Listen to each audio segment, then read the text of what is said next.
जो सारी दुनिया में एक माहौल बना दिया है, क्योंकि सभी लोग सरकारी आंकड़ों पे चल रहे हैं, तो एक माहौल बना दिया है कि अर्थव्यवस्था बहुत तेजी से बढ़ रही है, जबकि वो एक्चुअली तेजी से नहीं बढ़ रही है। और खासकर जो गरीब आदमी है, जो असंगठित क्षेत्र में है, जो शहरों में है, जो गाँव में है, उसकी अर्थव्यवस्था तो ठप हो रही है, उसकी अर्थव्यवस्था गिरावट पे है, उसकी परेशानी बढ़ रही है। आज हमारे देश में जो एक सोशल डिवाइड क्रिएट किया जा रहा है, जिसमें कि एक कम्युनल डिवाइड क्रिएट किया जा रहा है, उसके ज़रिए सरकार वोट ले सकती है। और वो जो आर्थिक मुद्दा है, उसके ज़्यादा महत्वपूर्ण लगता है व्यक्ति को। तो आर्थिक मुद्दे पीछे रह जाते हैं और जो सामाजिक मुद्दे हैं, वो ज़्यादा सामने आ जाते हैं। तो इसलिए सरकार को ये लगता है, या जो सत्ता पक्ष है, मैं सरकार तो नहीं कहूँगा, जो सत्ता पक्ष है, उसको लगता है कि हम लोगों से वोट ले सकते हैं और चीज़ों के ज़रिए। ये भी निर्भर करता है कि विपक्ष कितना स्ट्रॉन्ग है, विपक्ष ये मुद्दे उठा रहा है, लोगों के सामने ला रहा है और लोग उस पे मोबिलाइज़ हो रहे हैं, नहीं हो रहे। तो विपक्ष की कमज़ोरी भी एक सामने नज़र आती है, जिसका फ़ायदा कि सत्ता दल ले जाता है। क्या ये उचित है इस देश में जहाँ पे 80 करोड़ लोगों को 2 वक़्त का रोटी नहीं है, अस्पताल नहीं है, दवाएँ नहीं हैं, ऐसे मौके पे धार्मिक आयोजनों का काम कराना सरकार की प्राथमिकता होना चाहिए या नहीं? लेकिन मेरा मानना है कि हमें जो सरकार की जो प्राथमिकता है, उसकी तरफ ध्यान देना चाहिए कि वो सही दिशा में जाए, और उसके लिए पब्लिक का प्रेशर बहुत ज़रूरी है। हमें शिक्षा और स्वास्थ्य पे बहुत ज़्यादा ध्यान देना चाहिए, जिससे कि जो गरीब का बच्चा है, उसको भी उतना ही चांस मिले अपने को बेहतर करने का, जितना कि एक अमीर के बच्चे को या मिडिल क्लास के बच्चे को मिलता है। नमस्कार, मैं हूँ संजय शर्मा, आप देख रहे हैं 4 पीएम न्यूज़ नेटवर्क। बड़ी-बड़ी बातें सुनी होंगी कि हम 5वीं अर्थव्यवस्था बनने जा रहे हैं, बन गए हैं, तीसरी बन जाएँगे। हमने दुनिया में डंका बजा दिया है, हर तरफ हमारी वाई-वाई हो रही है। कह रहे हैं भारत बहुत तेज़ी से बढ़ती हुई अर्थव्यवस्था है। गोदी मीडिया दिन-दिन भर इससे आपको बुलेटिन दिखाता है, मगर हकीकत कहीं इससे जुदा है। मैं बड़ा हैरान होता था कि जब अर्थव्यवस्था इतनी तेज़ी से बढ़ रही है, मैं गाँव में जा रहा हूँ, तो लोग परेशान हैं। उन्हें खाने के पैसे नहीं मिल रहे हैं। किसानों की आत्महत्याएँ बढ़ रही हैं, लेकिन उसके सरकारी रिकॉर्ड गायब किए जा रहे हैं। तो ये देश में हो क्या रहा है? क्या वास्तव में अमीर और अमीर हो रहा है, गरीब और गरीब हो रहा है? मैं एक फ़ोन देखने गया था, यहाँ का बहुत बड़ा मार्केट है, श्रीराम मार्केट लखनऊ में। सचिन एक उसके अच्छे फ़ोन विक्रेता हैं, तो मैं उनको एक फ़ोन अपनी रिकॉर्डिंग के मतलब के लिए देखने गया। मैंने उनसे पूछा, आपका व्यापार कैसे चल रहा है? तो उन्होंने जो बात कही वो बिल्कुल हकीकत में, उन्होंने कहा कि जो महँगे फ़ोन हैं, वो तो ज़्यादा बिक रहे हैं, एप्पल 15 आएगा, लाइन लग जाएगी। लेकिन छोटे फ़ोन जो 7,000 6,000 वाले फ़ोन हैं, वो कम बिक रहे हैं। और लॉजिक उन्होंने बताया कि जो गरीब आदमी है, जो मध्यम वर्गीय आदमी है, वो फ़ोन नहीं खरीद रहा है। फिर मैंने और जगह मालूम की तो हाल यही है। महँगी गाड़ियाँ बिक रही हैं, छोटी गाड़ियाँ कम बिक रही हैं। यानी इस देश में आर्थिक असंतुलन बढ़ता जा रहा है। अमीर और अमीर हो रहा है, गरीब और गरीब हो रहा है, और ये केवल इसलिए हो रहा है कि हमारी आर्थिक नीतियाँ गड़बड़ हैं। 2014 में प्रधानमंत्री जी ने शपथ ली और एक-एक घंटे नहीं, 6-6 घंटे का बुलेटिन जारी हो गए कि अब बुलेट ट्रेन चलेगी। 2014 के बजट में बुलेट ट्रेन का प्रोविजन कर दिया गया। 9 साल हो गए, उस बुलेट ट्रेन पे या तो सुधीर चौधरी बैठे होंगे, या अंजना ओम कश्यप, या रूप का लियाकत। हमको वो बुलेट ट्रेन नहीं दिखाई दी। और किसी देश की गोदी मीडिया के मेन स्ट्रीम कहे जाने वाले चैनलों ने प्रधानमंत्री से पूछने की हिम्मत नहीं करी कि वो बुलेट ट्रेन कहाँ चली गई, जिसका बजट शायद 100-150 करोड़ पहले ही बजट में आपने रखा था। क्या हुआ उस प्रोजेक्ट का? और ऐसी तमाम हवाई बातें सामने आती हैं, लंबी चर्चा होती है, और हकीकत में वो बातें केवल टीवी चैनलों के लिए होती हैं, जमीन तक नहीं आती। आज मैं आपको दुनिया भर में प्रसिद्ध एक ऐसे अर्थशास्त्री से मिलवा रहा हूं, जिनके चर्चे दिल्ली से लेकर लंदन तक, लंदन से लेकर अमेरिका तक है। अर्थशास्त्र शास्त्र का ये प्रोफेसर आपको एक एक चीज बताएंगे, एक एक करके बताएंगे कि देश के आंकड़ों में किस तरह छेड़खानी की गई है, आपको सच ना बताए जाने की कोशिश की जा रही है। देश के जाने माने अर्थशास्त्री अरुण जी ने मुझसे बातचीत की, तो चलता हूं सीधे और सुनवाता हूं आपको कि हकीकत में आपका देश किस मुकाम पर खड़ा है। सीधे चलते हैं अरुण जी के पास। डॉक्टर अरुण, स्वागत है आपका 4 पीएम में। और बहुत बहुत हम आभारी हैं, आपने अपना कीमती समय निकाला 4 पीएम के दर्शकों के लिए। दरअसल पूरा देश में इस बात की चर्चा है, लोग कंफ्यूज हैं। बार बार कुछ टीवी चैनल पे आ जाता है कि हम 5वीं अर्थव्यवस्था बन रहे हैं, पूरी दुनिया में अर्थव्यवस्था का डंका बजता है। और जब मैं गांव में जाता हूँ, गांव में लोगों को देखता हूँ, तो पता चलता है वो तो बहुत गरीबी रेखा के नीचे जी रहे हैं, परेशान हैं, जीवन जी नहीं पा रहे हैं। तो ये जो 5वीं अर्थव्यवस्था है, क्या वास्तव में है? और है तो ये किन के लिए अच्छे संकेत हैं? ऐसा है कि देखिए, ये सरकारी आंकड़े जो हैं ये सही नहीं है। सरकारी आंकड़ों में जो जीडीपी नापने का तरीका है, उसमें संगठित क्षेत्र को तो नापा जाता है और असंगठित क्षेत्र को नहीं नापा जाता है अलग से। ये मान लिया जाता है कि जिस प्रकार से संगठित क्षेत्र चल रहा है, उसी प्रकार से असंगठित क्षेत्र भी चल रहा है। ये बात नोटबंदी के पहले तो हो सकता है सही रही हो, लेकिन नोटबंदी के बाद तो बिल्कुल सही नहीं रही, क्योंकि नोटबंदी का असर हमारे असंगठित क्षेत्र पे पड़ा। वहां पे जब रुपए की किल्लत हो गई, उपलब्ध नहीं था, तो फिर बिजनेस ठप हो गए, खासकर असंगठित क्षेत्र के। फिर उसके बाद जीएसटी का झटका लगा 2017 जुलाई में, जिसका असर भी असंगठित क्षेत्र पे पड़ा। फिर वो एनबीएफसी क्राइसिस आया 2018 में, उसका भी असर पड़ा हमारे असंगठित क्षेत्र पे। और फिर ये पैंडेमिक आया, उसका भी सबसे ज्यादा असर हमारे असंगठित क्षेत्र पे पड़ा। तो 4 बड़े झटके लगे हैं 2016 के बाद। और अगर आप देखें तो ऑफिशियली भी हमारा रेट ऑफ ग्रोथ है वो गिरता चला गया। मतलब 2017-18 के चौथी उसमें क्वार्टर में हमारा रेट ऑफ ग्रोथ कहते सरकारी तौर पे 8% था, और वो गिर के 3.2% रह गया पैंडेमिक के पहले। तो यानी कि जो गिरावट थी वो ऑलरेडी थी, और इसमें अगर असंगठित क्षेत्र जोड़ लें तो हमारा जो अर्थव्यवस्था है वो नेगेटिव में चला गया था पैंडेमिक में पहले ही। तो पैंडेमिक में तो रिसेशन हुआ ही, वो रिसेशन पहले ही आ चुका था। तो ये सब जो चीजें हैं, इसका मतलब है कि हमारा जो रेट ऑफ ग्रोथ एवरेज में रहा है, वो सरकार कह रही है 6.5%, 7% रहा है। मेरे अनुसार वो 1 या 2% ही रहा है, वो 6.5-7% नहीं रहा। तो इसका मतलब ये हुआ कि हम 10वीं सबसे बड़ी अर्थव्यवस्था थे, ये कहा जाता है, और 5वीं सबसे बड़ी। पर अगर हमारा रेट ऑफ ग्रोथ 1 या 2% ही रहा है, तो फिर हम अभी 8वीं या 9वीं बड़ी अर्थव्यवस्था है, न कि 5वीं बड़ी अर्थव्यवस्था है। और इसमें भी अगर आप देखें तो संगठित क्षेत्र अच्छा कर रहा है, असंगठित क्षेत्र गिरावट पे है। असंगठित क्षेत्र में 94% लोग काम करते हैं, तो जो 94% लोग हैं उनकी आमदनी नहीं बढ़ी है। जो अमीर लोग हैं, जो संगठित क्षेत्र में काम करने वाले हैं, उन्हीं को फायदा मिला है।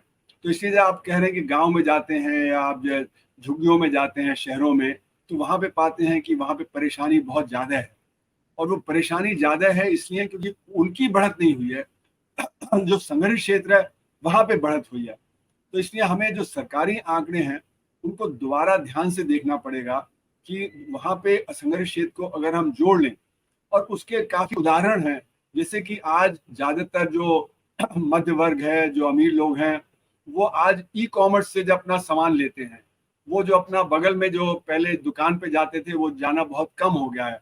खासकर पैंडेमिक के दौरान तो और भी ज्यादा कम हो गया है। तो इसका मतलब जो ई कॉमर्स है, जो संगठित क्षेत्र का है, वो तो बढ़ रहा है, लेकिन जो असंगठित क्षेत्र में है, जो आपके बगल में दुकान है, वो उसका जो बिजनेस ठप हो रहा है। तो उसको जो वहां पे गिरावट है, वहां पे बेरोजगारी हो रही है, वहां पे बंद हो रही है दुकानें। उसी तरह आप देखिए टेक्सटाइल सेक्टर में, लेदर गुड सेक्टर में, प्रेशर कुकर इंडस्ट्री में, लगेज इंडस्ट्री में, सब जगह से रिपोर्ट आ रही है कि संगठित क्षेत्र तो बढ़ रहा है। तो जो सरकारी आंकड़े हैं वो संगठित क्षेत्र की बढ़त दिखा रहे हैं, न कि असंगठित क्षेत्र की। तो असंगठित क्षेत्र को अगर हम जोड़ लें तो हमारी बढ़त वो नहीं है जो कि सरकार कह रही है। तो सरकार के तो आंकड़े सही नहीं है, दूसरे अगर हैं भी तो संगठित क्षेत्र के आंकड़े हैं, उसमें असंगठित क्षेत्र के आंकड़े नहीं है। अब सरकार कहती है कि नहीं, हमें तो आईएमएफ और वर्ल्ड बैंक भी कह रहा है कि 6.5-7% की ग्रोथ है, एडीबी कह रहा है, बैंक क्रेडिट स्विस कह रहा है, और बाकी और बैंक है, आरबीआई है। तो सिर्फ सरकार आंकड़े इकट्ठा करती है, आईएमएफ आंकड़े नहीं इकट्ठा करती, वर्ल्ड बैंक आंकड़े नहीं इकट्ठा करती। वो तो जो सरकारी आंकड़े होते हैं उन्हीं के आधार पे अपना विश्लेषण करते हैं। तो इसमें जो गलती सरकारी आंकड़ों में है वो आईएमएफ के आंकड़ों में भी है, वर्ल्ड बैंक के आंकड़ों में भी है, वही गलती जो आरबीआई के आंकड़ों में है। तो इसलिए मेरा मानना है कि जो सारी दुनिया में एक माहौल बना दिया है क्योंकि सभी लोग सरकारी आंकड़ों पे चल रहे हैं। तो एक माहौल बना दिया है कि अर्थव्यवस्था बहुत तेजी से बढ़ रही है, जबकि वो एक्चुअली तेजी से नहीं बढ़ रही है। और खासकर जो गरीब आदमी है, जो असंगठित क्षेत्र में है, जो शहरों में है, जो गाँव में है, उसकी अर्थव्यवस्था तो ठप हो रही है, उसकी अर्थव्यवस्था गिरावट पे है, उसकी परेशानी बढ़ रही है। तो इसलिए हमें इसको विश्लेषण सही ढंग से करना बहुत ज़रूरी है, नहीं तो हमें बात समझ में नहीं आएगी। अरुण कुमार जी, सरकार ये आंकड़े छुपाती क्यों है या ये गलत आंकड़े बनाती क्यों है? इसके पीछे क्या उद्देश्य होता है? देखिए, सरकार चाहती है कि वाहवाही मिले कि जो उसने किया वो सब सही किया, तो इसलिए वो इसको जो बदल नहीं रही। नहीं तो जो हमारा तरीका है जीडीपी को नापने का, उसको हमें बदल देना चाहिए था, खासकर जो नोटबंदी के बाद। लेकिन हमने वो बदला नहीं, क्योंकि सरकार को वो सूट करता है, सरकार को फायदे लगता है कि जो हमारी ग्रोथ अच्छी दिख रही है। और दुनिया में भी ये बात होती है कि देखो, दुनिया में सबसे तेज बढ़ती अर्थव्यवस्था भारत की है, तो उससे भी फायदा होता है कि जो फॉरेन इन्वेस्टर है, उसको लगता है कि बहुत बड़ी अर्थव्यवस्था बन रही है, तो हम यहाँ पे इन्वेस्टमेंट करें। तो ये कुल मिला के सरकार को ये सूट करता है, उसको फायदेमंद लगता है कि ये जो आंकड़े हैं जिस प्रकार से लिए जा रहे हैं उसी को हम चलते रहें। नहीं तो आप देखें तो बेरोजगारी की दर भी जो थी वो 45 साल के सबसे ऊंचे स्तर पे पहुंच गई थी पैंडेमिक के पहले ही। और जो पैंडेमिक है उसमें तो बेरोजगारी और ज्यादा बढ़ गई, लोग शहर से गांव में चले गए, वहां पे जो रूरल एम्प्लॉयमेंट गारंटी स्कीम है उसमें जो डिमांड बहुत तेजी से बढ़ गई। लेकिन वहां पे जैसे आरबीआई के आंकड़े बताते हैं कि सिर्फ 47 दिन का काम मिल रहा था, ना कि 100 दिन का काम एक व्यक्ति को, एक परिवार की मिल रहा था।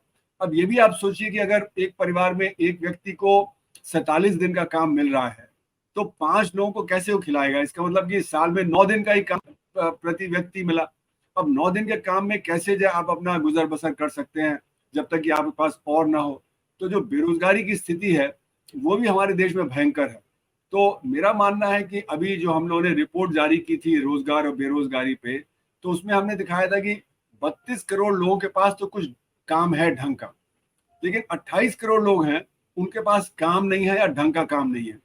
तो 32 करोड़ के पास अगर जो आमदनी आ रही है तो उनको तो 140 करोड़ को खिलाना है। तो यानी कि हर एक व्यक्ति पे 4 व्यक्ति को जो उनको जो पालन पोषण करना है।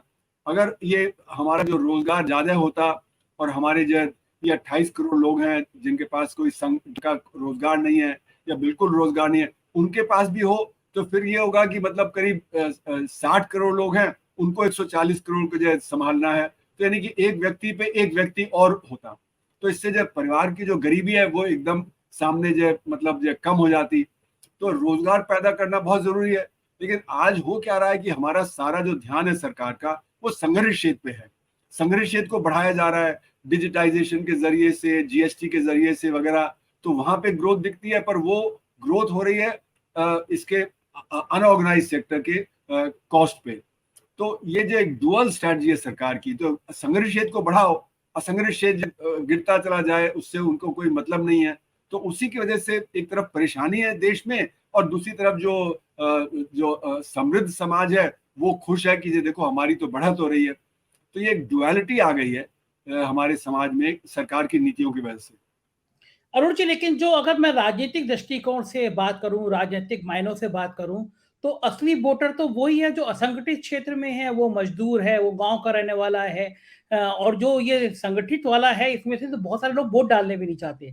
तो सरकार को ये नजर नहीं आ रहा है कि असंगठित क्षेत्र में अगर इतनी बेरोजगारी, इतनी परेशानी, इतनी महंगाई होगी तो राजनीतिक दृष्टिकोण से बहुत बड़ा नुकसान हो जाएगा, क्योंकि जब खाने के पैसे नहीं होंगे तो गुस्सा तो सरकार पर ही आएगा। देखिए, जब पैंडेमिक के दौरान इतनी जो लोगों की मृत्यु हुई, लेकिन जब इलेक्शन हुआ तो सरकार जो रूलिंग पार्टी वो जीत गई। तो देखिए, जो आदमी जो वोट करने जाता है तो उसके जो सबसे इम्पोर्टेंट कंसिडरेशन क्या है उसको देखना पड़ता है। अक्सर वो आर्थिक विषय नहीं होता उनका सबसे ज्यादा जरूरी कंसिडरेशन, उनके लिए सोशल कल्चरल ये सारे जो ज्यादा महत्वपूर्ण हो जाते हैं। तो सरकार जो है वो एक तरफ तो लाभार्थी बना दिया है 80 करोड़ लोगों को कि हम 5 किलो अनाज दे रहे हैं, हम गैस दे रहे हैं। तो जो व्यक्ति है जिसके हाथ में मिल रहा है उसको लगता है कुछ तो मिल रहा है। हाँ, तो इसलिए उसके वो उसके लिए भी जो है वोट करने को तैयार हो जाता है। तो वो ये नहीं देखता कि हमारा नुकसान कितना हो रहा है। जब से असंगठित क्षेत्र में गिरावट हुई है तो 80 लाख करोड़ रुपए का नुकसान हो गया है असंगठित क्षेत्र को। लेकिन जो लाभार्थी बना के मिला वो तो 20 लाख करोड़ ही मिला। तो वो 20 लाख करोड़ तो उसके हाथ में आया, जो 80 लाख करोड़ का उसका नुकसान हो गया वो तो हाइपोथेटिकल है, वो तो उसको दिखेगा नहीं, क्योंकि वो तो अर्थव्यवस्था गिरावट पे हुई तो इसलिए उसका नुकसान हो गया, पर वो उसको दिखेगा नहीं। तो सरकार तो उस 20 लाख करोड़ रुपए के इंटरेस्ट में है कि वो हम दे के अपना वोट ले लेंगे। पर लेकिन कभी कभी समय ऐसा आता है कि जब आदमी के जिंदगी में ज्यादा क्राइसिस होता है तो उस समय वो आर्थिक मुद्दे को भी देखेगा। लेकिन आज हमारे देश में जो एक सोशल डिवाइड क्रिएट किया जा रहा है, जिसमें कि एक कॉम्युनल डिवाइड क्रिएट किया जा रहा है, उसके जरिए सरकार वोट ले सकती है। और वो जो आर्थिक मुद्दा है उसके ज्यादा महत्वपूर्ण लगता है व्यक्ति को, तो आर्थिक मुद्दे पीछे रह जाते हैं और जो सामाजिक मुद्दे हैं वो ज्यादा सामने आ जाते हैं। तो इसलिए सरकार को ये लगता है, या जो सत्ता पक्ष है, मैं सरकार तो नहीं कहूंगा, जो सत्ता पक्ष है उसको लगता है कि हम लोगों से वोट ले सकते हैं और चीजों के जरिए। लेकिन अभी जो कर्नाटक में इलेक्शन हुआ तो उसमें लगा कि जो आर्थिक पक्ष है वो भी एक जरूरी पक्ष निकला, इसीलिए लोगों ने वोट नहीं दिया। हालांकि प्रधानमंत्री वहां गए, कई बार गए, उन्होंने बहुत कैंपेन किया, बहुत जोरदार कैंपेन उन्होंने किया, लेकिन उसका असर नहीं हुआ। तो ये निर्भर करता है कि हमारे देश में जो विपक्ष है वो किस प्रकार का है। क्या विपक्ष काफी ठोस है, विपक्ष क्या सड़क पे आके मुद्दे उठा रहा है या नहीं उठा रहा है। अभी जो लगता है कि विपक्ष जो है वो कुछ डरा हुआ है, इतना महंगाई हो गई, इतनी परेशानी हो गई, लेकिन विपक्ष जो है सड़क पे नहीं आके जनता के मुद्दों को उसने उठाया। तो क्योंकि उसने उठाया नहीं तो जनता भी अपने आप से मोबिलाइज नहीं होती है। जनता को मोबिलाइज करने में विपक्ष का बड़ा रोल है। जैसे कि अगर आप देखें कि जब यूपीए की सरकार थी तो बीजेपी बार बार सड़क पे आके मुद्दे उठाता था, वो चाहे करप्शन के हों, चाहे पॉलिसी पैरालिसिस के हों, चाहे वो इन्फ्लेशन के हों, और जनता को उसने विश्वास दिलाया कि हम ये सारी चीजें हल कर देंगे। तो जनता ने विश्वास करके आज की सरकार को वोट कर दिया, 2019 में भी वोट कर दिया। तो ये भी निर्भर करता है कि विपक्ष कितना स्ट्रांग है, विपक्ष ये मुद्दे उठा रहा है, लोगों के सामने ला रहा है, और लोग उस पर मोबिलाइज हो रहे हैं नहीं हो रहे। तो विपक्ष की कमजोरी भी एक सामने नजर आती है, जिसका फायदा की सत्ता दल ले जाता है। अरुण जी, ये कहा जा रहा है बार बार कि ये जो राशन दिया जा रहा है, मुफ्त राशन दिया जा रहा है, ये इतना बोझ बन रहा है कि वो देश की सारी आर्थिक स्थिति डगमगा दे रहा है। क्या इस बात में भी कुछ सच्चाई है? नहीं, देखिए, हमारी अर्थव्यवस्था अब करीब ऑफिशियली माने, मेरे हिसाब से तो कम है, पर ऑफिशियली माने तो 300 लाख करोड़ रुपए की है। और हमारा जो बजट है सेंट्रल गवर्नमेंट का, है ना, वो करीब 45 लाख करोड़ का है। अगर उसमें स्टेट्स वगैरह भी जोड़ लें तो हमारे जीडीपी का करीब 25% हमारा बजट में आता है। और जो मतलब 25% मतलब एक चौथाई तो 75 लाख करोड़ रुपया हो गया, जो हम गरीब को दे रहे हैं, जो लाभार्थी बनाया, जो गैस दिया, जो सिलेंडर दिया, जो हमने राशन दिया, जो और चीज़ों दे रहे हैं, वो तो ज़्यादा ज़्यादा 3-4 लाख करोड़ रुपए ही होता है। तो जीडीपी का मुश्किल से 1% ही हम दे रहे हैं लाभार्थी को, है ना। तो ऐसा नहीं कि वो बहुत ज़्यादा हो गया हमारे जीडीपी के कंपैरिजन में। तो बजट पे भार तो जरूर पड़ता है, इसमें कोई दो राय नहीं है, लेकिन वो ऐसा नहीं है कि वो आप दूसरे तरीके से उसको जो डील नहीं कर सकते। तो उससे ऐसा नहीं कि हमारी अर्थव्यवस्था डगमगा जाएगी, है ना। 300 लाख करोड़ रुपए की अर्थव्यवस्था में आप 3-4 लाख करोड़ रुपए लाभार्थी के रूप में आप दें तो उससे कोई अर्थव्यवस्था डगमगाई नहीं। लेकिन क्या है कि जो राज्य हैं हमारे, स्टेट्स हैं, स्टेट्स में समस्या ज्यादा है, क्योंकि स्टेट्स को पास रिसोर्सेज कम होते हैं। जो सारे रिसोर्सेज हैं वो सेंटर के पास ज्यादा हैं, स्टेट्स के पास कम है। तो स्टेट्स में परेशानी क्या होती है कि उनके पास देने के लिए कम पैसा होता है, उनको शिक्षा पे भी, स्वास्थ्य पे भी, रोजगार पे भी, इन सब पे भी खर्च करना पड़ता है। और जब वो खर्च करेंगे ये चीजों को देने के लिए, मुफ्त में चीजें देने के लिए, तो उनके ऊपर जो ऋण है वो बढ़ जाता है। लेकिन ऋण भी अगर आप देखें तो पंजाब में बहुत ज्यादा है, लेकिन हमारा जो सेंटर है, जो केंद्रीय शासन है, उसके ऊपर ऋण तो जीडीपी का प्रोपोर्शन में और भी ज्यादा है। सबसे ज्यादा ऋण तो इस समय हमारे सेंट्रल गवर्नमेंट के ऊपर है, न कि पंजाब के ऊपर या जो कर्नाटक के ऊपर या राजस्थान के ऊपर। पर क्योंकि सेंटर के पास रिसोर्सेज ज्यादा हैं तो वो उसको डील कर लेता है, स्टेट्स के पास रिसोर्सेज कम है, वो सेंटर को मांगते रहते हैं। तो अगर आप रिसोर्सेज में देखें तो कस्टम्स ड्यूटी हो गया, फिर आपका जो कॉर्पोरेशन टैक्स हो गया, इनकम टैक्स हो गया, ये सारा तो सेंटर कलेक्ट करता है। जीएसटी में बराबर बराबर का हिस्सा है। लेकिन और भी कई हैं, जैसे सेस है। तो सेंटर क्या करता है कि सेस के जरिए पैसा उठा लेता है। तो जो स्टेट्स हैं जिनको 41% मिलना चाहिए टोटल रिसोर्सेज का, उनको सिर्फ 31% मिल रहा है। तो इस सेस वगैरह के जरिए सेंट्रल गवर्नमेंट 10% और अतिरिक्त उठा लेती है, जो कि उनको उनको शेयर नहीं करती है। तो सेंटर भी कई तरह से ट्रिक्स प्ले करती है। फिर पॉलिटिक्स इसमें आ जाती है कि सेंटर उन प्रांतों को ज्यादा मदद करेगी जहां पे कि सत्ता जो पक्ष जो सेंटर में है वही जो स्टेट्स में है। जो ऑपोजिशन का स्टेट्स है वहां पे वो जो तरह तरह से परेशान करते हैं। तो इसलिए ये सारा एक तरह से जो पॉलिटिकल गेम चल रहा है, जिसमें कि स्टेट्स की समस्या है, सेंटर की अलग समस्या है जो सेंटर अपने ढंग से डील करता है, पर स्टेट की समस्या ज्यादा हो जाती है। पर ओवरऑल अगर कहें तो ये लाभार्थी में जो 3-4 लाख करोड़ रुपए दिया जा रहा है देश में, वो हमारे जीडीपी का 1-1.5% ही है। उसको हम झेल सकते हैं। लेकिन मेरा मानना है कि ये पैसा अगर हम एक तरह से दे रहे हैं तो भीख के तरह से दे रहे हैं, तो उससे डिग्निटी नहीं आती है। जो आदमी जिसको मिल रहा है उसकी डिग्निटी पे चोट होती है। मेरा मानना है कि ये पैसा अगर हम रोजगार पैदा करने में लगा दें, जैसे कि अभी हमारा रूरल एम्प्लॉयमेंट गारंटी स्कीम है, जिसमें हम 75,000 करोड़ 80,000 करोड़ रुपए खर्च करते हैं, उसको हम बढ़ा के 2.5-3 लाख करोड़ रुपए कर दें। फिर उसी तरह एक अर्बन गारंटी स्कीम शुरू कर दें, क्योंकि जो शिक्षित नौजवान है उसको काम नहीं मिल रहा है, तो हम अर्बन एरियाज में भी एक रूरल एम्प्लॉयमेंट गारंटी स्कीम जैसा कुछ स्टार्ट कर दें। थोड़ा कठिन होगा, लेकिन ऐसा नहीं कि नहीं किया जा सकता है, वो किया जा सकता है। तो फिर यहाँ पे जब रोजगार पैदा होगा, तो रोजगार पैदा होने से जब कमाई होगी, तो कमाई को फिर व्यक्ति अपने ढंग से खर्च करेगा। अभी तो कोई लैपटॉप दे देगा, तो कोई साइकिल दे देगा। अब वो परिवार को लैपटॉप की जरूरत है या नहीं है, उसको ले लेगा।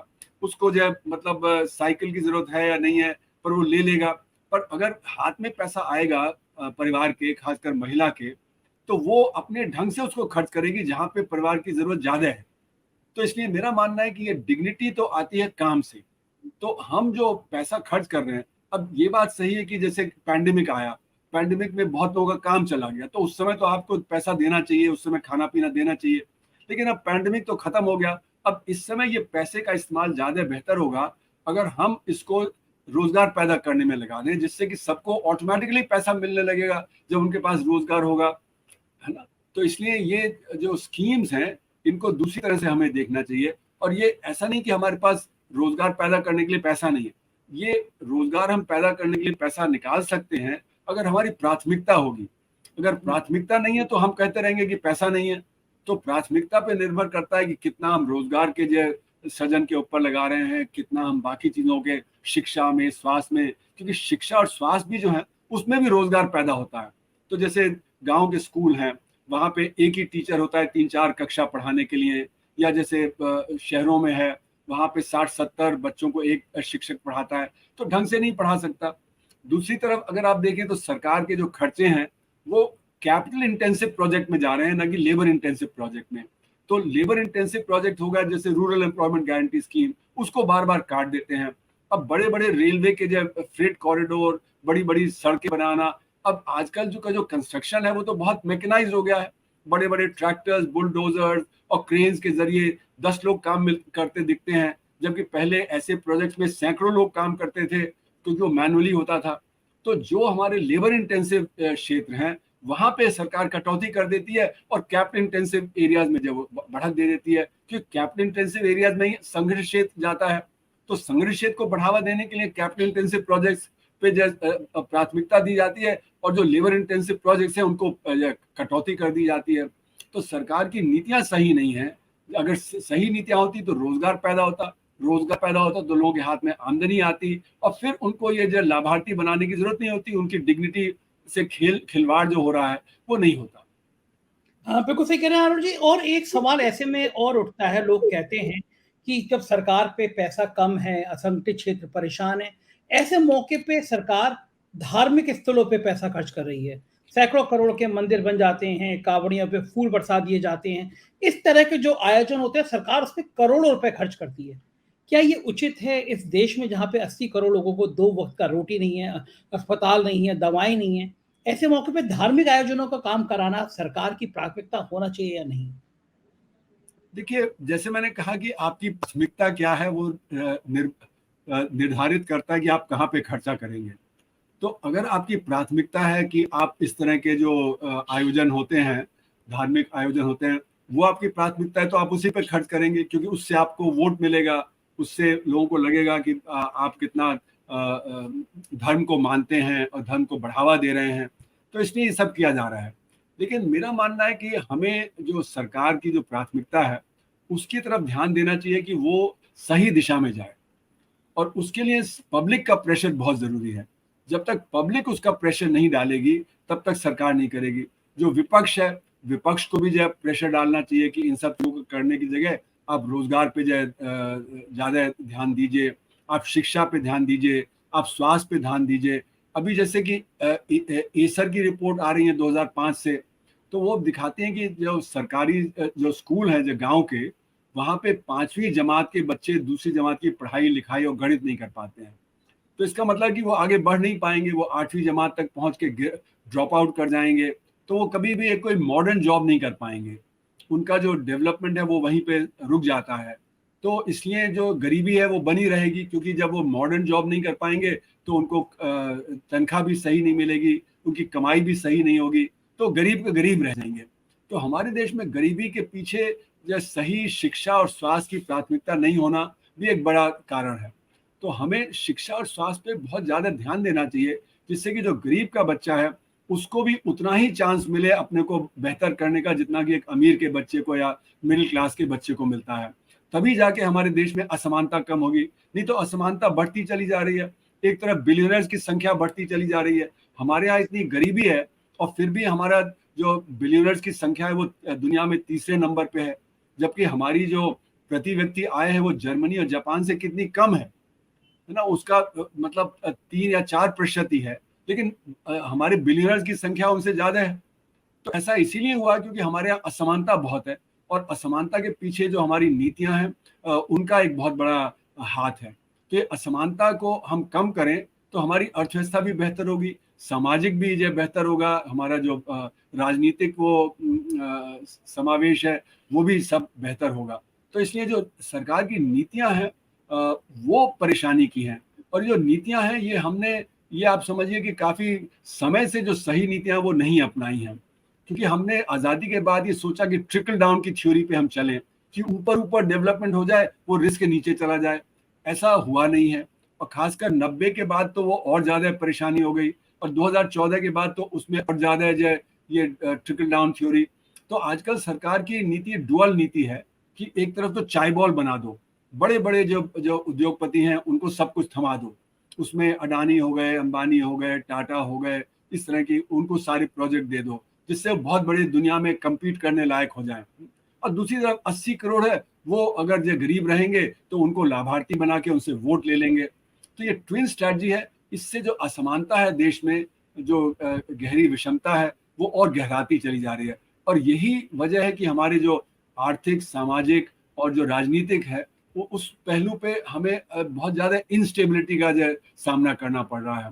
ये जो इंस्टेबिलिटी है ये हमारे देश की तरक्की के लिए सही नहीं है, क्योंकि इससे तरक्की रुक जाती है। जितना क्लैश होगा, जितना कॉन्फ्लिक्ट होगा समाज में, उतनी परेशानी बढ़ जाएगी। अब क्योंकि काम नहीं मिलता तो लाखों लोग थोड़े से काम के लिए अप्लाई करते हैं, जैसे सिविल सर्विसेज हैं, तो उसमें हम मतलब रिक्रूटमेंट करेंगे, जो ए क्लास सर्विसेज हैं उसमें 1000 लोगों का, लेकिन जो लोग उसके इम्तिहान लेंगे वो 11 लाख 12 लाख लोग ले रहे हैं, और वो 3-3, 4-4, 5-5 बार अटेम्प्ट कर रहे हैं, अपने साल वो बर्बाद कर रहे हैं, है ना। तो इसलिए मतलब कि जो कॉन्फ्लिक्ट है समाज में रिजर्वेशन के लिए, वो भी बढ़ जाता है, क्योंकि जब काम बहुत कम लोगों को मिलेगा तो सभी चाहते हैं कि हमें रिजर्वेशन मिले। तो रिजर्वेशन पे कॉन्फ्लिक्ट हो गया, बाकी और चीज़ों पे कॉन्फ्लिक्ट हो गया, तो समाज में कॉन्फ्लिक्ट बढ़ जाता है जब इस तरह की गैर बराबरी देश में बढ़ती चली जाए। बिल्कुल अरुण जी, और ये एक चीज और सामने आई है कि जब पैसे वाले इतने और पैसे वाले हो रहे हैं, तो फिर ये पूंजीपति देश छोड़ के क्यों जा रहे हैं? भारत छोड़ के जाने वालों की संख्या लगातार बढ़ रही है, और उसमें वो लोग हैं जो करोड़पति हैं, तो उनका भारत छोड़ के जाने के पीछे क्या मकसद होगा? देखिए, इनको अल्ट्रा हाई नेटवर्थ इंडिविजुअल्स बोलते हैं, और 2019 में अनुमान था कि करीब 2.5 लाख लोग हैं जो अल्ट्रा हाई नेटवर्थ इंडिविजुअल्स हैं। तो ये जो अल्ट्रा हाई नेटवर्थ इंडिविजुअल्स हैं, उनमें से जो आंकड़े आए थे कि 2014 से 2019 के बीच में 23,000 लोग देश छोड़ गए थे, यानी कि करीब 10%। और 2019 में 6,500 और छोड़ गए, और फिर 2022 में पता लगा कि 6-7 हजार और छोड़ गए। तो ये जो पलायन हो रहा है उसकी वजह ये है कि हमारे देश में जो बिजनेस एनवायरनमेंट है वो खराब हो गया है। जो बिजनेस एनवायरनमेंट है उसमें डर है कि अगर हमारा बिजनेस अच्छा चल रहा है तो कोई बड़ा बिजनेसमैन आके हमारा बिजनेस हड़प लेगा, उसका सरकार की मदद से, क्रोनिज्म की मदद से वो बिजनेस हमारा हड़प लेगा। तो इसलिए बहुत सारे जो सक्सेसफुल बिजनेसमैन हैं वो यहाँ छोड़ के अपना जो पूंजी लेके बाहर चले जा रहे हैं। तो ये जो माहौल बिगड़ा है जिसमें कि सोशल डिसहार्मनी है ना, जो सोशल कॉन्फ्लिक्ट बढ़ता चला जाए, वो भी इन्वेस्टमेंट क्लाइमेट सही नहीं रखता है, तो उसकी वजह से भी कई लोग छोड़ रहे हैं। फिर जो माइनॉरिटी के लोग हैं वो छोड़ रहे हैं क्योंकि वो उनको जब लग रहा है कि उनको बहुत परसिक्यूट किया जा रहा है। तो जो हमारे जो हाई नेटवर्थ इंडिविजुअल्स हैं उसमें माइनॉरिटीज भी हैं, उसमें वो बिजनेसमैन भी हैं जो क्रोनी कैपिटलिज्म के हिस्सा नहीं हैं, वो भी बिजनेसमैन है जिनको लगता है कि हमारा बिजनेस क्लाइमेट सही नहीं है और आगे आने वाले समय में और ज़्यादा परेशानी होगी। तो कुल मिला के जैसे मैंने कहा था कि सामाजिक और राजनीतिक इन दोनों चीज़ों में उथल पुथल ज़्यादा बढ़ गई है, क्योंकि जब हम समाज में कॉन्फ्लिक्ट पैदा कर रहे हैं, जो आपस में टकराव पैदा कर रहे हैं, उसका असर हमारी अर्थव्यवस्था पे भी पड़ेगा, हमारे समाज पे भी पड़ेगा, हमारी राजनीति पे भी पड़ेगा। इसलिए जो हाई नेटवर्थ इंडिविजुअल्स हैं वो देश छोड़ के जा रहे हैं, क्योंकि हालांकि उनको फायदा हो रहा था पर उनको लगता है कि यहाँ पे वो पीस नहीं है, वो जो शांति होनी चाहिए देश में, सुख शांति, वो यहाँ पे उपलब्ध नहीं हो रही है। तो इसलिए वो छोड़ के बाहर चले जा रहे हैं और बाहर से फिर वो एनआरआई बन के वो काम करते हैं। पर एनआरआई तो एक हो गए, दूसरी तरफ जो है कि अभी खबर आई थी पार्लियामेंट में कि करीब 2 लाख लोगों ने अपनी सिटीजनशिप ही छोड़ दी। मतलब जो हाई नेटवर्थ इंडिविजुअल है वो तो जा रहे हैं, लेकिन जो ऑर्डिनरी लोग भी हैं उसमें 2 लाख लोगों ने पिछले साल पार्लियामेंट में जो सवाल जवाब हुआ था उसमें बताया कि 2 लाख लोगों ने अपनी सिटीजनशिप ही छोड़ दी। मतलब तो ये मतलब सिर्फ अमीर ही नहीं जा रहे, बाकी और सेक्शंस भी छोड़ रहे हैं क्योंकि उनको लगता है कि यहाँ पे उथल पुथल ज्यादा है। अरुण कुमार जी, इसी बीच में ये बात आती है सामने कि आजादी के बाद से जितना 2014 तक कर्जा था भारत में, इन 9 सालों में वो कर्जा उससे कई गुना ज्यादा ले लिया गया। तो ऐसा देखिए, कर्ज जो होता है वो क्यों लिया जाता है? वो कर्ज लिया जाता है क्योंकि आपके कुछ दायित्व हैं, जो बजट में आपने कुछ दायित्व लिए हैं। तो जब आपके टैक्स रिसोर्सेज ज्यादा नहीं बढ़ रहे, वो करीब 17% जीडीपी का है, तो आपके खर्चे बढ़ गए, है ना। तो इसलिए फिर आपको जब बजट में जो डेफिसिट हो गया तो उसको कवर करने के लिए उधार लेना पड़ता है। तो ये जो उधार है वो इसलिए बढ़ा है, मतलब जीडीपी का आप करीब समझिए कि 80% के करीब हो गया है, जबकि पहले वो 50-60% होता था। तो इसका मतलब है कि हमारे जो बजट है उसमें घाटा ज्यादा हो रहा है। तो घाटा क्यों ज्यादा हो रहा है? क्योंकि हम अपने जो बिजनेसमैन है उनको कंसेशन दे रहे हैं। जैसे कि हमने कॉर्पोरेट टैक्स काट दिया, जब 2019 में कॉर्पोरेट टैक्स काटा तो 1.6 लाख करोड़ रुपए से हमारा घाटा बढ़ गया और उसके लिए फिर हमको उधार लेना पड़ा। तो अगर हम कंसेशन देते रहेंगे, हम डायरेक्ट टैक्स कलेक्शन नहीं करेंगे और इनडायरेक्ट टैक्स को हम बहुत ज्यादा नहीं बढ़ा सकते हैं, तो फिर जो हमारा जो बजट में घाटा बढ़ेगा तो उसके लिए फिर हमको उधार लेना पड़ेगा। उसी तरह जैसे प्रांत हैं, हमारे राज्य हैं, स्टेट्स हैं, तो उनको भी घाटा उनका बढ़ रहा है क्योंकि उनको जो दायित्व अपना पूरा करना है शिक्षा में, स्वास्थ्य में, रोजगार में, उसके लिए उनको भी उधार लेना पड़ रहा है। तो जो उधार है वो बढ़ रहा है क्योंकि हमारे देश में काले धन की अर्थव्यवस्था बहुत है और सरकार बिजनेस को प्रमोट करने के लिए वहां पे कंसेशन दे रही है। अब बिजनेस को प्रमोट करने के कंसेशन तो दे रही है, पर लेकिन बिजनेस के पास जब डिमांड नहीं होगी तो वो इन्वेस्ट नहीं कर रहा। तो जब इन्वेस्ट नहीं कर रहा तो ग्रोथ रेट कम हो जाती है। तो जब ग्रोथ रेट कम हो जाती है तो फिर और ज्यादा उधार लेना पड़ता है क्योंकि आपका टैक्स रेवेन्यू उतना नहीं आता है। तो एक विशेष साइकिल हो गया है जिसमें कि उधार लेके सरकार कोशिश कर रही है कि अर्थव्यवस्था को आगे चलाए, जबकि वो चाहती तो काले धन की अर्थव्यवस्था पे अंकुश लगाती, उससे संसाधन मिलते तो उसको जब बोरो नहीं करना पड़ता, उसका जो ऋण है वो इतना नहीं तेजी से बढ़ता। तो काले धन की अर्थव्यवस्था पे अंकुश लगाना बहुत जरूरी है। लेकिन आप देखें तो सरकार कहती है कि हमने काले धन पे अंकुश लगाया, लेकिन काले धन पे अगर अंकुश लगाया होता तो हमारा टैक्स जीडीपी रेशियो बढ़ जाता। हमारा डायरेक्ट टैक्स जीडीपी रेशियो 5.5% के आसपास है, जबकि और जो डेवलपिंग इकोनॉमी है वहां पे 9-10% होता है। जो डेवलप्ड है उन पे 22-24% होता है। हमारे यहाँ भी काले धन की अर्थव्यवस्था पे अंकुश लग जाए तो हम भी 15-20% तो डायरेक्ट टैक्स जीडीपी रेशियो ले सकते हैं। तो हमारे यहाँ काले धन की अर्थव्यवस्था पे कोई असर नहीं पड़ रहा है, वो उसी तरह चल रही है जैसे पहले चलती थी। तो इसलिए जो हमारे जो रेवेन्यू रिसोर्सेज कम हो जाते हैं और फिर ऋण बढ़ जाता है। बिल्कुल, बिल्कुल। अरुण कुमार जी, बुलेट ट्रेन का ज़िक्र या ऐसी तमाम चीज़ें ऐसी होती हैं जो बजट में आती हैं, जिनका पैसा आवंटित होता है। 2014 से कहा गया बुलेट ट्रेन को पैसा आवंटित हो गया, लेकिन कोई पता ही नहीं चलती है वो चीज़ें, तो फिर वो पैसा कहाँ चला जाता है? नहीं, ऐसा बुलेट ट्रेन में तो देखिए क्या हुआ था कि जो आपको लैंड चाहिए था, वो लैंड आपको नहीं मिल रहा था, और खासकर क्योंकि विपक्ष की सरकार आ गई महाराष्ट्र में, तो और भी ज़्यादा कठिनाई हो गई। तो जो 2022 तक जब कंप्लीट हो जाना चाहिए था प्रोजेक्ट, वो डिले होके अब मतलब लगता है कि 2026 तक ही वो पूरा होगा। तो पैसा तो आपने अलॉट कर दिया, पर वो पैसा खर्च नहीं हो रहा, क्योंकि जब वो खर्च नहीं होगा, क्योंकि जब आपका प्रोजेक्ट ही नहीं चल रहा, तो उसी तरह बहुत सारे जो सरकारी प्रोजेक्ट हैं उनमें देरी हो रही है। तो वो जब बजट में आप अलॉट कर देते हैं पर वो खर्च नहीं होता है, तो खर्च नहीं होता है तो इसका मतलब कि वो बाद में जाके उसका जो, क्योंकि कॉस्ट ऑफ कंस्ट्रक्शन तो बढ़ता ही जाता है, तो उसके लिए ज़्यादा अलॉट करना पड़ता है, तो उसमें उसको लॉस हो जाता है प्रोजेक्ट को। तो इसलिए जो आप कह रहे हैं कि उसका पता नहीं लगता, तो मतलब वो खर्च नहीं हो रहा है, और खर्च नहीं होने से वो बजट से गया नहीं, और प्रोजेक्ट में डिले हो गया, और डिले होने से फिर वो प्रोजेक्ट परेशानी में आ जाता है। बिल्कुल। आखिरी सवाल अरुण जी, चीन को लेके तमाम बातें होती हैं, आरोप प्रत्यारोप लगते हैं, लेकिन इस बीच में खबर आती है कि चीन से हमारा व्यापार और बढ़ रहा है। हम उनसे ज़्यादा सामान ले रहे हैं, उनको कम बेच पा रहे हैं। तो ये दोहरी नीति क्या है? चीन की आलोचना भी करो, धंधा भी चीन के साथ करो। देखिए, चीन हमसे बहुत आगे निकल गया है। उनकी अर्थव्यवस्था हमसे 4 गुना 5 गुना ज़्यादा बड़ी हो गई है। वो उनकी प्रति व्यक्ति आय फिर हमसे बहुत ज़्यादा हो गई है, और वो R&D में, टेक्नोलॉजी में बहुत खर्च कर रहे हैं। वो अपने जीडीपी का 3% R&D में खर्च करते हैं, हम लोग 0.75% ही खर्च कर रहे हैं। यानी कि 5 गुना बड़ी अर्थव्यवस्था और 5 गुना ज़्यादा R&D पे खर्चा, तो हमसे 25 गुना ज़्यादा R&D में खर्च कर रहे हैं। तो उसकी वजह से उनकी जो इंडस्ट्री है वो बहुत ही आगे निकल गई है। तो छोटी से छोटी चीज और बड़ी से बड़ी चीज वो बड़े सस्ते दाम पे बेच देते हैं। तो हुआ क्या है कि जैसे आप देखिए, जब जो दवा बनाने के लिए एपीआई होते हैं, एपीआई हम जब आत्मनिर्भर थे 2002-2003 तक, अब 80% हम चीन से मंगा रहे हैं। उसी तरह ऑटोमोबाइल कंपोनेंट्स हो गए, इलेक्ट्रॉनिक कंपोनेंट्स हो गए, हाई टेक्नोलॉजी भी हो गई। अच्छा, वो छोटी से छोटी चीज जैसे गणेश की मूर्ति है, पतंग है, मांझा है, लटाई है, वो भी हमें जो सफाई कर देते हैं। पिचकारी है, दिवाली की लाइटिंग है, वो सब भी वहां से आ रहा है। तो बड़ी से बड़ी चीज और छोटी से छोटी चीज, क्योंकि उनके पास टेक्नोलॉजी है, स्केल है, वो सस्ते में प्रोड्यूस करते हैं। तो इसलिए जो हमारी इंडस्ट्री है, जो हमारा बिजनेस है, वो इम्पोर्ट कर रहा है वहां से, क्योंकि वो जब इम्पोर्ट करता है तो उसके आधार पे वो सस्ता माल जब प्रोड्यूस कर सकता है।